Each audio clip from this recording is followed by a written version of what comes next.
What is it like to come face to face with evil? To confront your worst nightmare?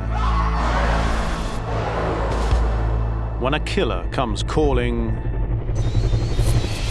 there's often no escape. A man who can kill is evil beyond belief. To truly encounter evil is a rarity most will never experience. I believe in evil, and I've experienced people that are evil. But for those unfortunate few who do and survive to tell the tale, the mental scars often never heal. I couldn't breathe. My eyes felt bulging. All I could see was his face on my face, and he was just staring into my eyes. We meet the men and women whose lives have been forever altered by their brush with the beasts who live among us. This is Encounters with Evil.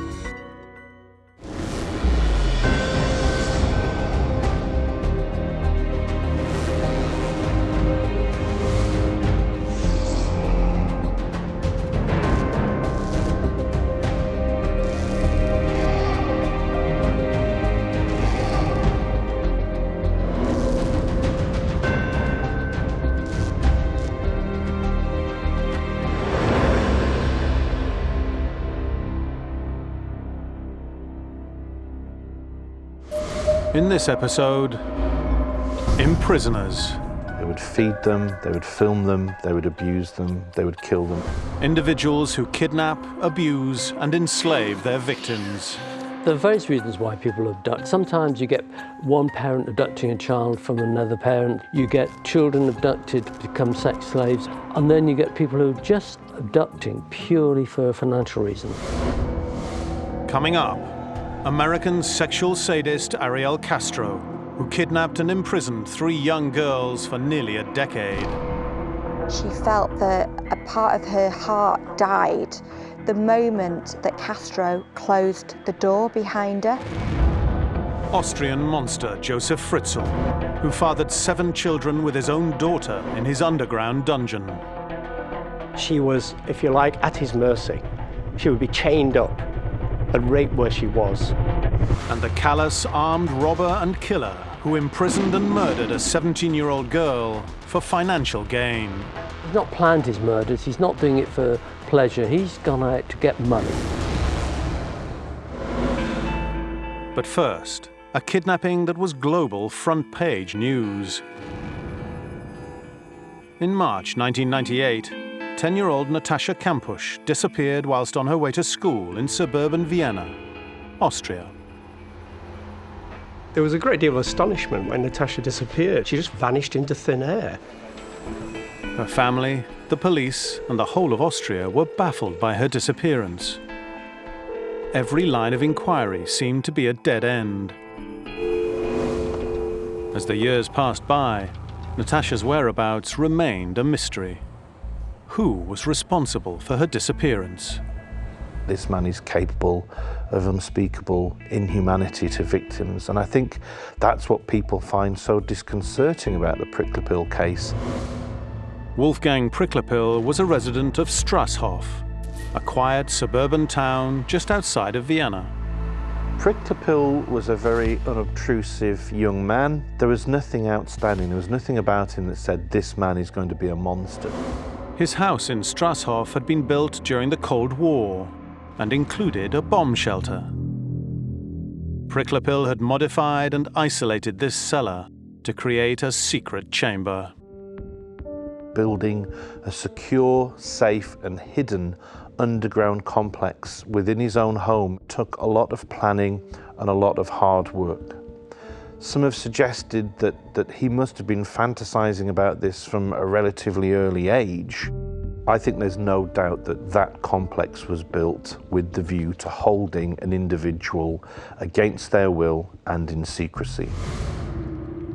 On the morning of the 2nd of March 1998, 10-year-old Natascha Maria Kampusch began her walk to school in the Donaustadt district of Vienna. She was heading towards school. She did spot a white van with a man standing next to it. This possibly just kind of triggered something at the back of her mind, but not enough suspicion to prevent her from carrying on and walking past. The man ahead was predator Priklopil, on the prowl. On the day of the abduction, I'm sure that his adrenaline would have been racing incredibly. I think he would have been aroused, possibly sexually, but certainly psychologically. This was an unassuming man who you wouldn't look twice at in the street, and he was about to commit one of the most audacious crimes Austria would have heard of. Priklopil seized the opportunity and grabbed Natascha, bundling her into his van, wrapping her in a rug. As a 10-year-old, Natascha will have been aware of the fact that people are abducted and that they do die as a consequence. This would have instilled a great amount of fear. Priklopil immediately drove back to his house, number 60 Heinestrasse in Strasshof, and carried Natascha down into the secret chamber. Natascha then found herself in basically a cell. Very damp, very, very kind of smelly area. In darkness, with no ventilation. This would have felt like as if it was the end for her. Natascha was now completely cut off from the outside world, prey to Priklopil's sordid desires. I've got no doubt that there would have been some sexual motivation in what he was doing. Even if that doesn't necessarily involve the sexual abuse of the victim, having an individual who he controlled and now owned, whose life depended on him, that in itself could have been a sexual release for him. The power that he had over somebody else's life or death. He wanted someone who was going to be pure. It was a fantasy. It had to be perfect. So he wanted to groom her from an early age, and she was going to be his perfect bride. But Natascha was incredibly strong-willed. She was a very resilient and tough little girl. She fought against everything. She wasn't willing to play along with this new regime. As time went on, and as she wasn't rescued, then clearly she had to comply with his regime. Eat when she was told, go to sleep when she was told. Ich habe in meiner Gefangenschaft auch sehr oft gehungert und habe dadurch auch miterlebt, was man da alles hat. Kreislaufbeschwerden, Konzentrationsschwierigkeiten. As the weeks and months passed, Natascha was subjected to all manner of torture, including humiliation, beatings, and sexual abuse. He did rape her. He did engage in sexual contact. Resistance takes energy. It is an easier life if you do as you're told and you comply with the regime as a captive. After 6 years in captivity, Priklopil finally allowed Natascha to come out of his dungeon. He slowly but surely introduces some kind of generosity and slight freedoms for her, to the point where she could actually go out with him into public. He was so confident that he was right that he knew she wouldn't attempt to make a break and that she wouldn't let anybody know what had happened to her. And this proved right up to a point. Priklopil seemed in some way to be attempting to live out the fantasy of a normal life with Natascha. Priklopil had a romantic notion that this could end in marriage, this could end in children, this could end in the normal relationship that he'd been deprived of throughout his adult life. But while Priklopil was consumed by his fantasy, 16-year-old Natascha's confidence was growing, and she was looking for the perfect opportunity to escape. When did he not pay attention? When was he at his most vulnerable? When was he not having his mind on the job? And I think she was able to use this knowledge she was acquiring day by day to see when her best opportunity of escape would be. On the 23rd of August 2006, Priklopil had ordered Natascha to vacuum the interior of his van as it was parked in the driveway. Priklopil's mobile phone rang, and Natascha saw her opportunity. She saw that circumstance where Priklopil was on his phone, the vacuum was making too much noise, he backed off, and crucially, she saw that the gate was open, and she ran as fast as she could. She made it to another house nearby and called the police. After 3,096 days as Priklopil's prisoner, Natascha Kampusch was finally free. When Natascha finally escaped, the world was almost taken by surprise because this story had died many years before. And all of a sudden, it's back on the front pages. The media went absolutely crazy over this entire issue. Having lost his captive, for Priklopil, there was only one option. Priklopil's method was particularly visceral in that he laid down on train tracks and deliberately was beheaded by an express train. He did not want to be caught, he did not want to be vilified. In keeping with the kind of schizoid character, his lack of feelings and social sense for others also applied to himself. However, Natascha recognized that her captor had also suffered. Beide Eltern haben mir immer wieder glaubhaft versichern können, dass sie mich lieben. Und er hatte sowas nicht. Ihm fehlte in gewisser Weise so etwas wie Selbstsicherheit und sowas. Diese Geborgenheit, das hat ihm gefehlt.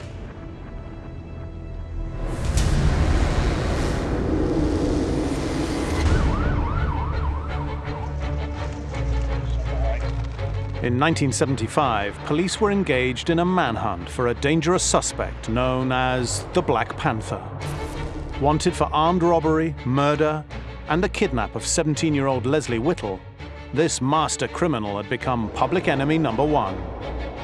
He didn't actively seek out to be violent, but when he was confronted, he was willing to use violence. But who was the Black Panther? Born in 1936 in Bradford, Donald Neilson married at 18 and, after a spell in the army, became a builder to support his wife and daughter. He found it difficult to make ends meet and so turned to crime as a burglar. He tapped into the average person's fear.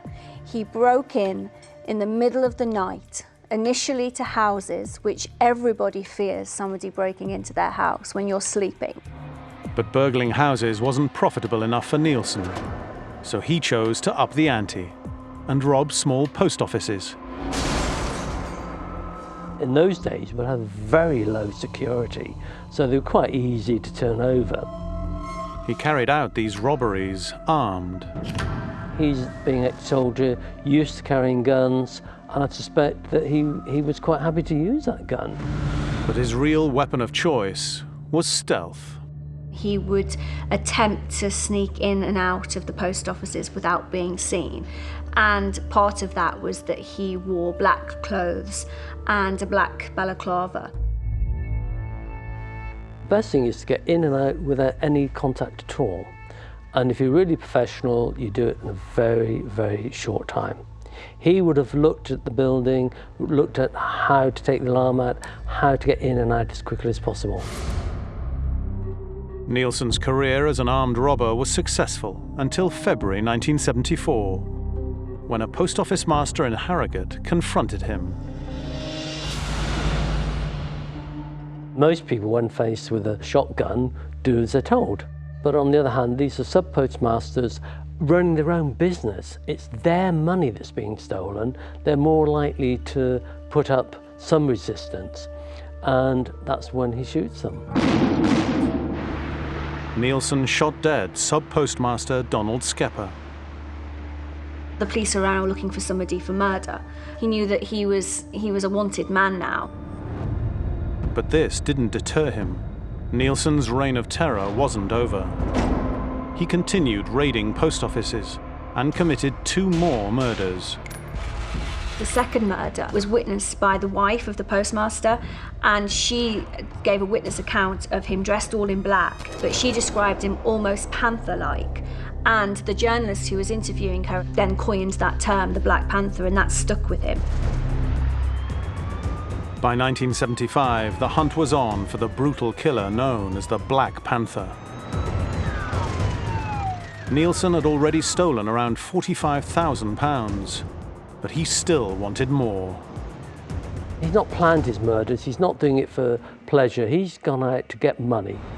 And from his modest Bradford home, the Black Panther was plotting his biggest score yet. He reads in the newspapers that a man has died and he's left a large amount of money to his children. The inheritance was £250,000. He thinks, well, I can easily get £50,000 of that money, and all I need to do is to plan a kidnapping of one of the children. 17-year-old Lesley Whittle looked like an easy target.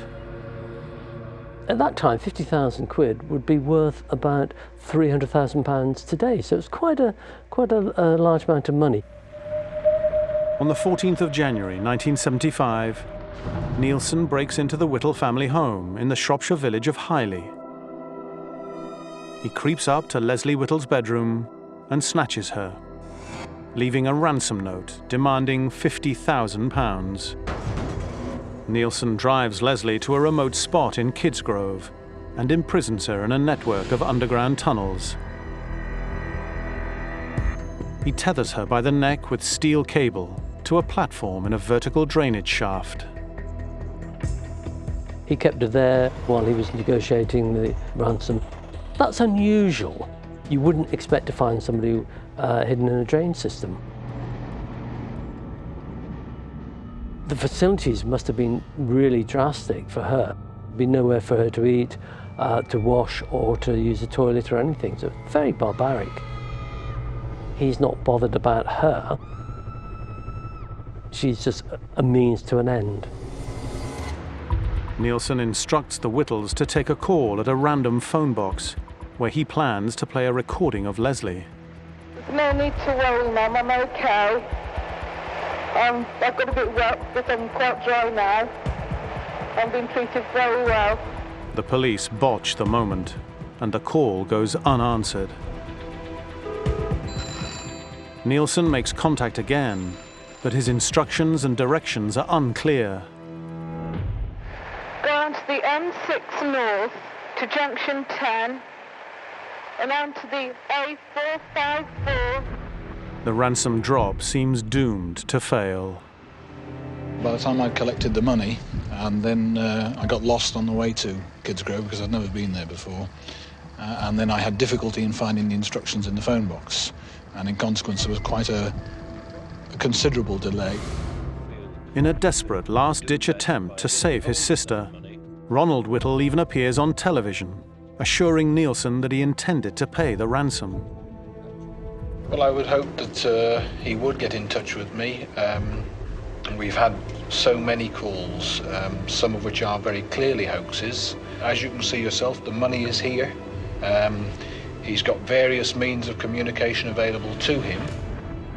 I will do whatever is reasonable to get Lesley back. That is the important thing as far as we're concerned.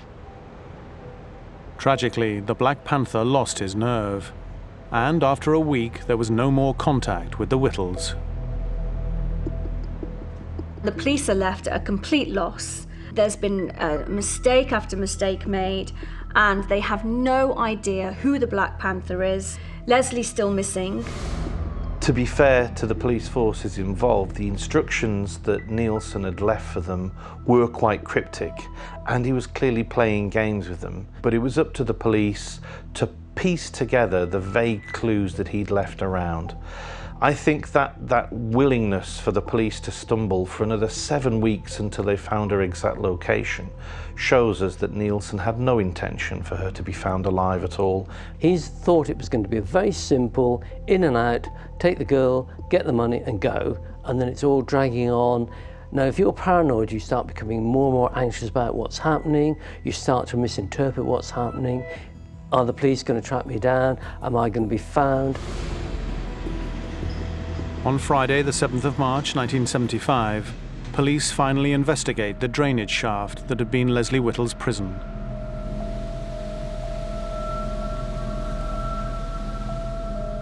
Tragically, Lesley's body is found hanging from the steel cable that Neilson had secured around her neck. This is a terrible and shocking crime. The circumstances of this girl's death, the agony she must have gone through, contemplating what might happen, does not bear description. Everybody should do their utmost to bring this to a close. With the death of Lesley Whittle on his hands, the Black Panther had gone to ground. The police still had no clues as to his identity. It took another 9 months before the Panther was finally apprehended in December that year.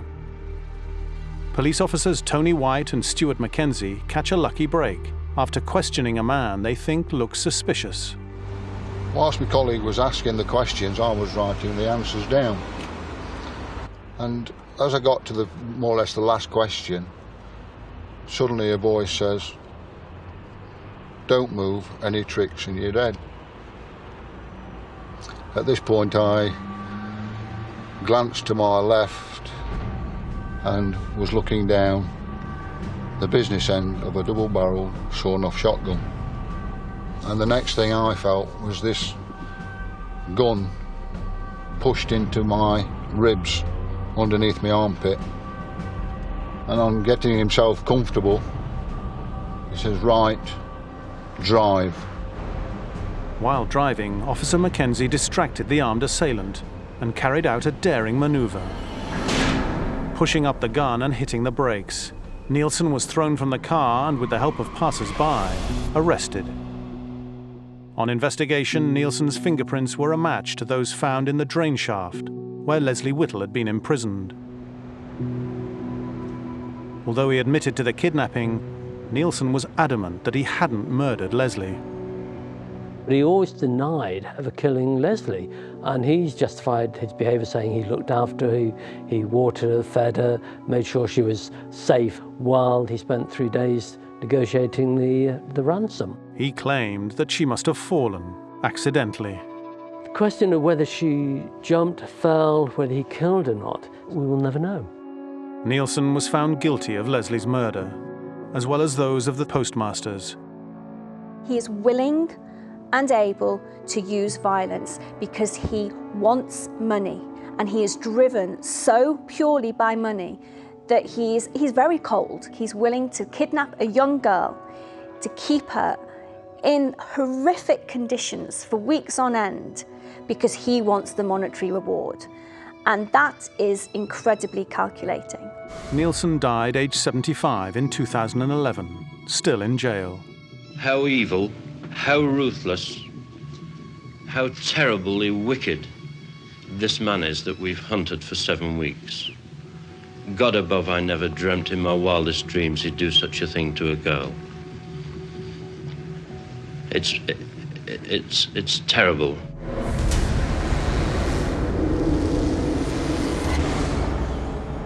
April 2008.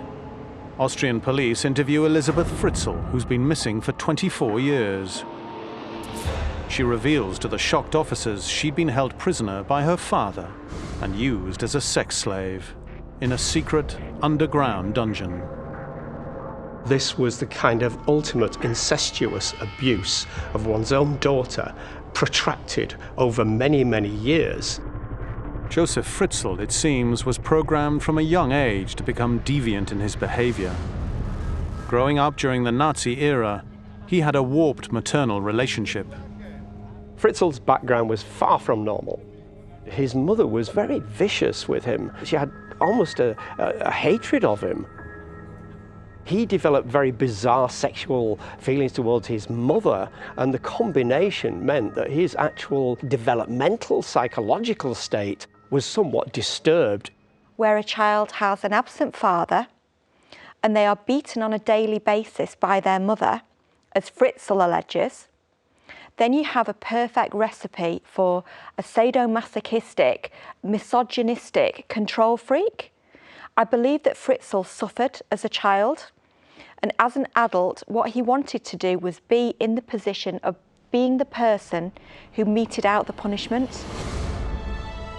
By 1967, in his early 30s, Fritzl is married with 4 young children. He's also convicted of raping a 24-year-old woman at knife point. Josef Fritzl needed to humiliate women. He was convicted of a rape very early on. And I know that usually for every sexual offence that we know about, there are many more that we don't know about. Despite serving an 18-month sentence for the rape, his marriage and family remained intact. And Fritzl went on to father 3 more children. But it was his 4th child, Elizabeth, that he was obsessed by. He was quite brutal to her in her early years. He then kind of like changed his attitude to some degree. He felt they had a connection. But he then tried to groom her by exposing himself to her on occasion, leaving porn underneath her pillow. But eventually this culminated in him actually assaulting her and beginning to sexually abuse her from the age of 11. In 1978, Fritzl started work on an extension to his house that included a large cellar. His plans to imprison his daughter had begun to take shape. And that took a period of years. So it was in his mind, and it was certainly part of his fantasy life for years. This hidden area where he could restrain someone for sexual purposes. The elements of this, I think, arrived first when he was in prison, and when he got the opportunity, he did it, and he did it with detailed planning. By the summer of 1983, Fritzl had completed his dungeon, a living space equipped with a toilet, shower, sleeping quarters, and chains, all concealed behind a series of locking doors. As her 18th birthday approached, Elizabeth planned to move out of the family home for good to escape the abuse. Fritzl was very worried in case Elizabeth ran away at this point where he had this massive plan of being able to incarcerate her. But as it came to the day and Elizabeth was still there, he was cold, dispassionate. He had it planned down to the finest detail. On the 28th of April 1984, Josef Fritzl asked Elizabeth to help him with a job in his new cellar. Fritzl lured Elizabeth into the dungeon in order to actually fit a door. Of course, once she was there, he attacked her, he chloroformed her, and the next thing she knew, she was captive. I think that finding herself in prison, she must have been extremely panicked. She must have feared for her life. I think that she then must have gone through a process of feeling desolated, feeling despair and probably wanting to die. And then what sets in is a feeling of learned helplessness. You simply learn not to hope for anything better. This is your lot. But how did Fritzl plan to account for the disappearance of his daughter? Fritzl covered up Elizabeth's disappearance with the basic story that she had gone off and joined a cult somewhere. As evidence of this, he forced Elizabeth to write a letter, but he went to the extent of posting it from a fairly distant postbox, driving hundreds of miles in order to give it credibility when it finally arrived on the doormat. Strangely enough, more or less everyone, including Fritzl's wife, actually bought this story. With Elizabeth locked away in his purpose-built dungeon, Fritzl had total control over her life. She was, if you like, at his mercy. Initially, she would be chained up and raped where she was. He would rape her 3,000 times over this period. He would enact pornographic positions with her. He knew no bounds. She was an object, like all women to him, just someone to be used. He wanted to have total possession over another person.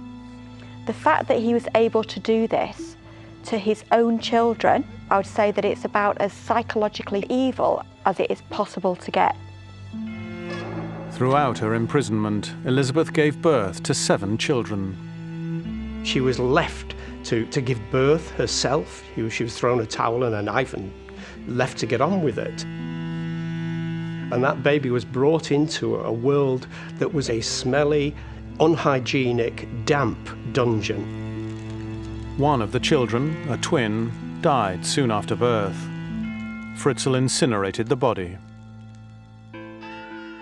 It soon became clear the dungeon wasn't big enough for all of the children. It was a puzzle that could only really be solved by taking the children out of the cellar and moving them upstairs. And he found an incredibly plausible way of doing this. Fritzl claimed that he found the babies on his doorstep, along with a letter from Elizabeth asking the family to look after them. For us, it would seem laughable that people would accept that, these children arrived on the doorstep. However, this blended so well with Fritzl's story that Elizabeth was with some cult and that may have been under strictures and couldn't cope with the children. It convinced the social services, it convinced more or less everybody. In 2008, everything was to change. Elizabeth's oldest child, Kirsten, was seriously ill. At this point, Elizabeth begged him to allow Kirsten to go to hospital, because this could have been a life and death situation. Fritzl reluctantly agreed to take the child, but at the hospital, there was a problem. The hospital required further information. They needed to know aspects from the mother. Elizabeth then persuaded Fritzl to let her go to the hospital and clarify the situation, and of course assured him that there would be no risk. Josef Fritzl was undone by a solitary, single act of mercy when he took his 19-year-old granddaughter Kirsten, unconscious, out of the cellar and to hospital. From that moment, everything unraveled. His perverted world is about to come crashing down. Let's not forget that this was Elizabeth's first time out of the basement in quarter of a century. So she must have been absolutely overwhelmed. She has been under Fritzl's total control for 24 years. I think that what would have been paramount in her mind is, what if I'm not believed? And then I'm returned to my father. What would the consequences of that been? I mean, they could have been fatal to her. So she didn't say anything until the police convinced her, and she took a lot of convincing, that in actual fact she was safe and she would never have to lay eyes on Josef Fritzl again. Elizabeth explained to the police the events of her imprisonment and the depths of her father's cruelty. Finally, she and her children were set free. Josef Fritzl's trial began on the 16th of March 2009 and lasted only 4 days. He was charged with rape, enslavement, false imprisonment, incest, coercion, and negligent homicide. He was found guilty on all counts. Josef Fritzl will never be released from prison. Today, the Fritzl family are trying to rebuild their lives and find some sort of normality. Getting out of the basement isn't the end of the ordeal by any stretch. I think that the biggest challenge for them would be an unlearning of everything that they knew. They are the product of essentially incest and torture. How do you even begin to start making sense of that? He did not have the wherewithal to be sensitive to their needs or feelings. Fritzl, he was someone who gained a great deal of pleasure from inflicting harm on others.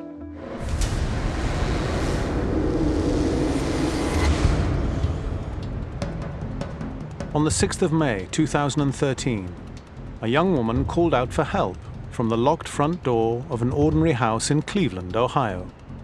What's going on there? I've been kidnapped and I've been missing for 10 years and I'm here, I'm free now. I'm Amanda Berry. I've been on the news for the last 10 years. And you said, what was his name again? Ariel Castro. She kept saying, I'm something Berry, I've been missing, call 911, call 911, and she was adamant, she was hysterical. This was not a joke. You could look at this girl and tell that this was the real deal. With the help of passers-by and the police, 3 girls who'd all been missing for almost a decade were rescued from what they described as a living hell.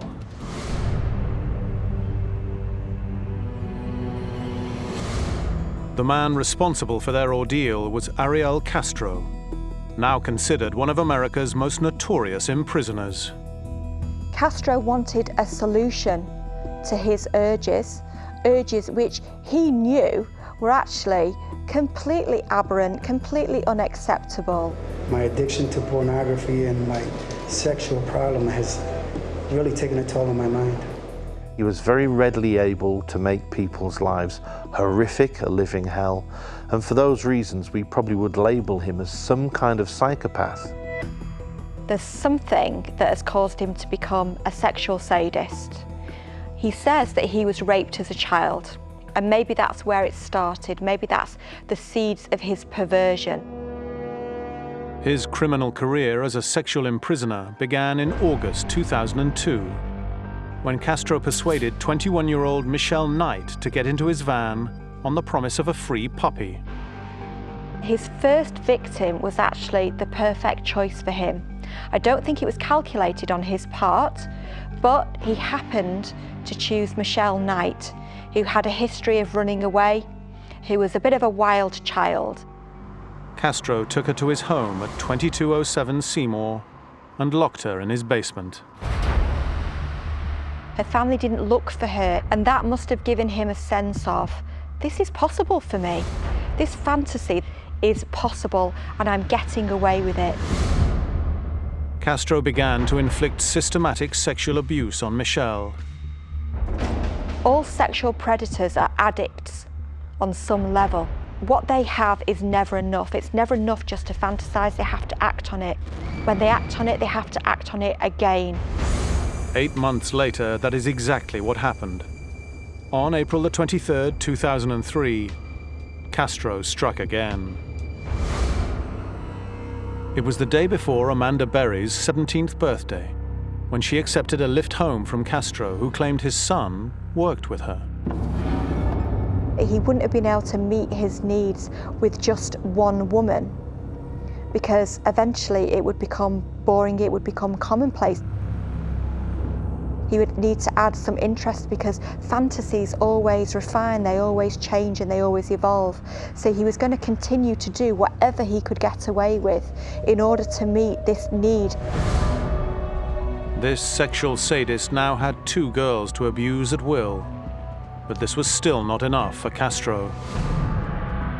They were all enduring a pretty horrific and disgusting existence at his hands. A year later, on the 2nd of April 2004, Castro kidnapped a 3rd victim. This time, the girl was even younger. 14-year-old Gina De Jesus joined Michelle and Amanda in Castro's sadistic sex cell. I can only imagine the absolute despondency that these girls went through. And that, of course, was probably part of the excitement to Castro, because he's a sadist, so he would have observed this and he would have felt gratified by this. Castro's brutality knew no bounds. Apart from the rape and the violence, he would starve the girls to control them. What you have is an extended period of, well, utter hell. It's a living death, if you like. Their life was a daily hell of uncertainty, of not knowing if it would be beatings, if it would be rape, if it would be sexual assault. They were only allowed to shower maybe twice a week if they were lucky. They were fed 1 meal a day. Their treatment was pretty barbaric. He can't meet his urges through any even semblance of a normal relationship. And so the solution for him was to have sex slaves, captives, and they met his sexual needs also. Castro's rapes of his victims were incessant. As a result, Michelle Knight became pregnant several times.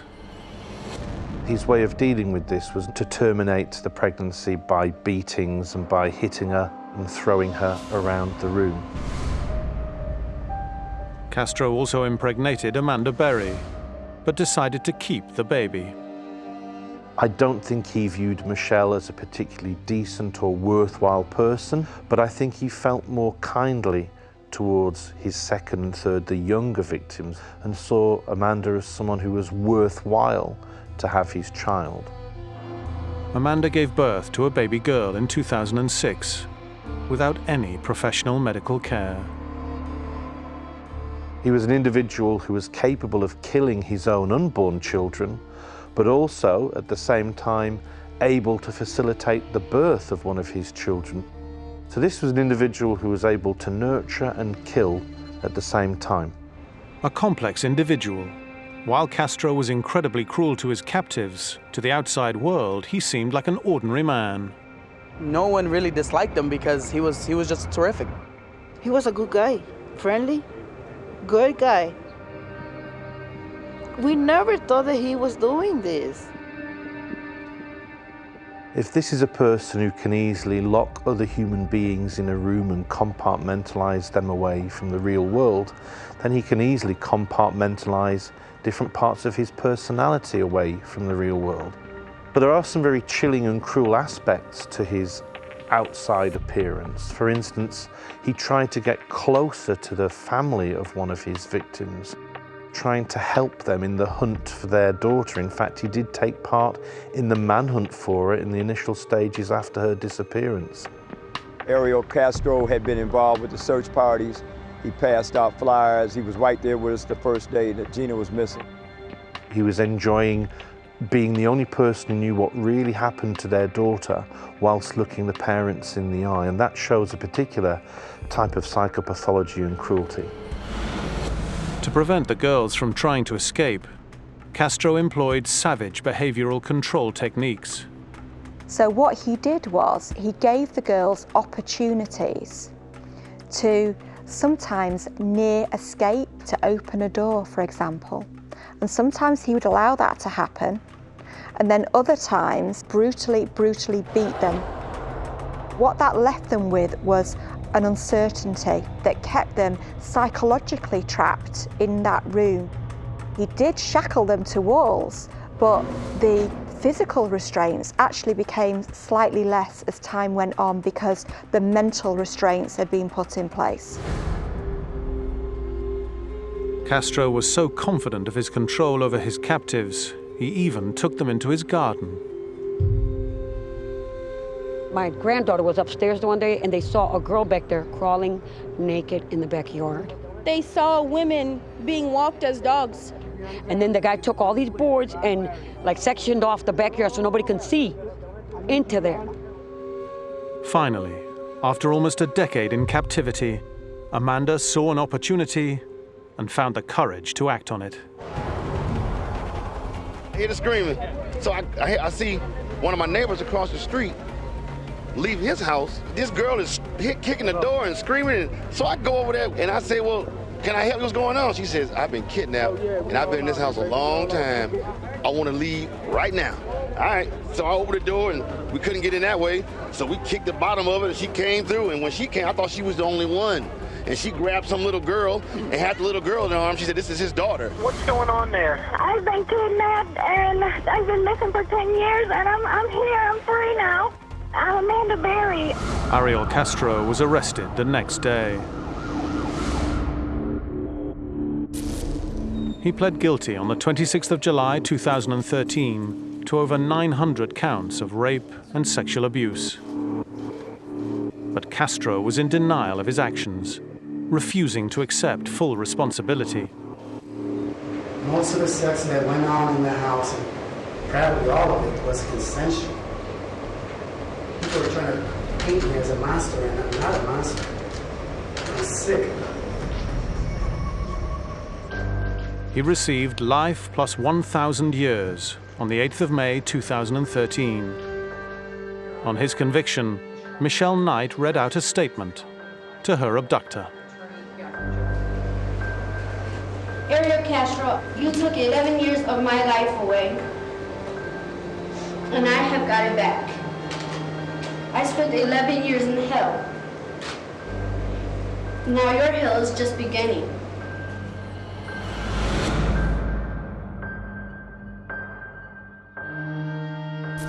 After just 1 month serving his sentence, Castro committed suicide on the 3rd of September 2013.